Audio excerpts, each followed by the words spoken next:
Bismillahirrahmanirrahim. Allahumma salli ala Muhammadin wa ala ali Muhammadin kama sallaita ala Ibrahim wa ala ali Ibrahim innaka Hamidum Majid.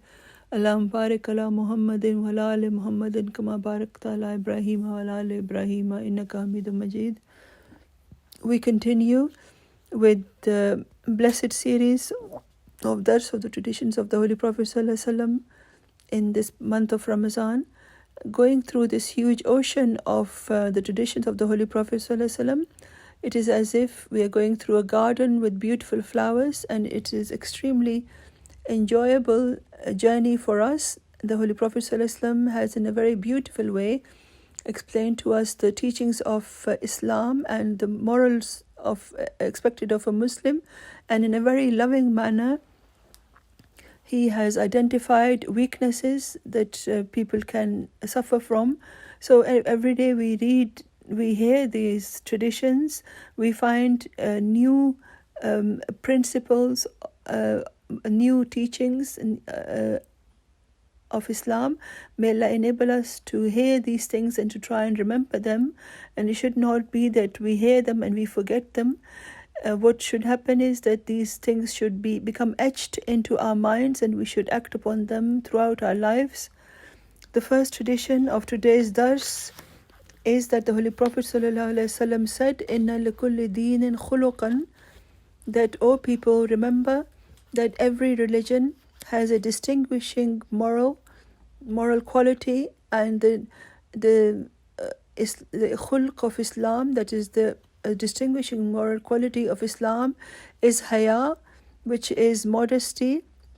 In these few words, the Holy Prophet ﷺ has encompassed the greatness of Islam, and he has taught us how Islam surpasses all other religions. Every religion has some do's and don'ts, but there is a distinguishing moral quality of every religion. If you ask the followers of that religion, they will tell you one thing or another. So if someone asks what is the distinguishing moral quality of Islam, then the answer to this question has been given by the Holy Prophet ﷺ in this tradition. The khuluq al-Islami al-Hayao, that the distinguishing moral quality of Islam is haya, is as a feeling of shyness, which is and it includes cleanliness, it includes honoring Allah and loving Allah and treating people well, treating the neighbor well, treating the family well, even treating the enemies well, and treating children well. So there are numerous good qualities, good deeds which are mentioned in the Holy Quran. So the word al-haya tells us that the distinguishing quality of Islam is haya, and it includes that we should have a hatred or a reluctance to do anything evil, and we should love the truth and try to keep away from falsehood. The Prophet ﷺ says in a place in one of his books that adopt every single path of piety, of virtue, because you don't know which of those paths will make you acceptable. This is something we should be very careful about. We should pay our full attention to these blessed words of the Prophet ﷺ, and it should become embedded into our hearts. So he says that walk every single path of piety. There are numerous paths of the teachings of Islam, so we should try to walk on each and every one of them, and those things that are evil, they should be kept away from. So both the teachings of both the positive and negative aspects have been explained. So this haya or modesty has many vast meanings, and Imam Sahib says that I've only explained a few of them, so they should always be kept in mind, and we should act in accordance with them. In the next tradition, the words of the tradition are that the Holy Prophet ﷺ said that Miftahul Jannati as-salatu wa Miftahul salati at-tuhuru. Imam Sahib says that once again, just as has been mentioned in the previous tradition. There are very few brief and succinct words which confined within it a huge ocean of meanings. The Holy Prophet ﷺ has said, "Miftahul Jannati as-salatu." In the Holy Quran, we have been promised heaven. So heaven is like a palace, and the Holy Prophet ﷺ said that the key to this palace, is the salat. If we don't have a key, then we cannot go into a home or even whether it's a palace or a normal home. So until one has a key, one cannot enter it. So what is the key to going into heaven? It is to offer salat. That is the establishment of salat and offering it properly and offering it with such love, just as it says in another tradition that the believer and salat are related to each other in this way, that when a believer goes to the mosque and then when he to offer his salat, and when he leaves the mosque, his body, he has to leave the mosque because he has to do worldly tasks, but the love of the mosque is so prevalent in his mind that even though he leaves the mosque, but his heart is hanging in the mosque, is suspended in the mosque. Is such a beautiful example. Sometimes when we leave a mosque, we should think about this, that after we offer our salat and we listen to dars, etc., after that, if our love remains with the mosque, then we should feel as if our body is leaving the mosque, but our hearts are suspended in the mosque. It's a very beautiful example, and the more you ponder over this, and the more you analyze yourself in the light of these words, then it has tremendous benefits for us. And then the Holy Prophet ﷺ said that the key just as the key of heaven is salat, then the key of salat is cleanliness. And without offering salat, we cannot be a Muslim, cannot be counted a Muslim. And the key of this salat is purity and cleanliness.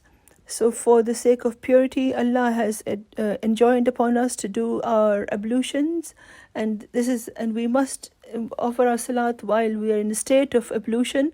And for ablution, we have various elements. We wash our hands, we clean our nose and our mouths and our faces, then our arms up to the elbows, and our feet up to the ankles and including the ankles. So Islam has regarded the key of salat as purity. So where the bodily cleanliness is concerned, with that the cleanliness of one's spirit is key. So if one does not abandon worldly thoughts, then that doesn't mean that one is being pure and clean. If a person comes to the mosque and he keeps thinking of his worldly problems, such as if there's a student, he thinks of his books. If there is a businessman who he comes to the mosque, but he thinks about how much money he has gained and how many things he has sold, etc. So if such thoughts remain with one, then doesn't make one completely pure of thoughts. So Allah has mentioned not only our physical purity but our mental purity as well. So one should be completely lost in salat. When one stands for salat, and one's entire attention should be towards Allah, and whatever the words of the prayer are, one should put one's heart and soul into those words of salat. And then while one is offering it, so this should be our one desire, that I'm standing in front of Allah and I must offer my salat right now properly. So this is the purity that is mentioned here.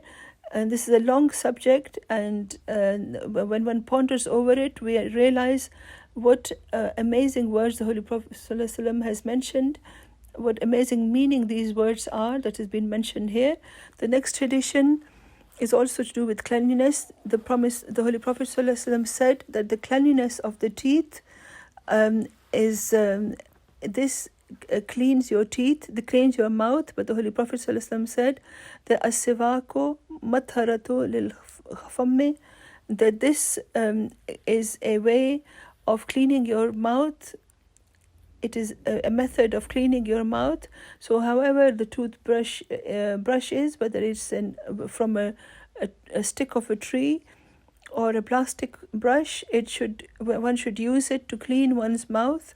And this should we should ourselves, we should realize that our mouths are clean, but also people who are standing next to us should also not smell anything coming from our mouth, and we should not put others through trial in this way. So this cleanliness of the mouth is attained through brushing of teeth. And then the Holy Prophet ﷺ said, marzat rabbi, that this cleaning of the hands and the feet and the mouth, etc., of the whole body, this is something, marzat rabbi, this is something which is extremely beloved to Allah. Allah loves that somebody should be physically clean. His hands, his feet, his tongue, everything should be clean. And this is why it is extremely beloved to Allah that one comes to the mosque and one should have brushed their teeth, and if they have any fragrance available, they should use it. So these are two matters which are mentioned, which have been mentioned very clearly, that marzatul rabbi, that it leads to the pleasure of Allah, and it leads to the nearness of Allah, that if one's mouth is clean, one's thoughts are clean, and merely for the purpose of earning the pleasure of Allah, one offers one salat. What a beautiful teaching, and what beautiful manner and style the Holy Prophet ﷺ had. May Allah enable us to act in accordance with these injunctions and these beautiful teachings. Ameen summa ameen.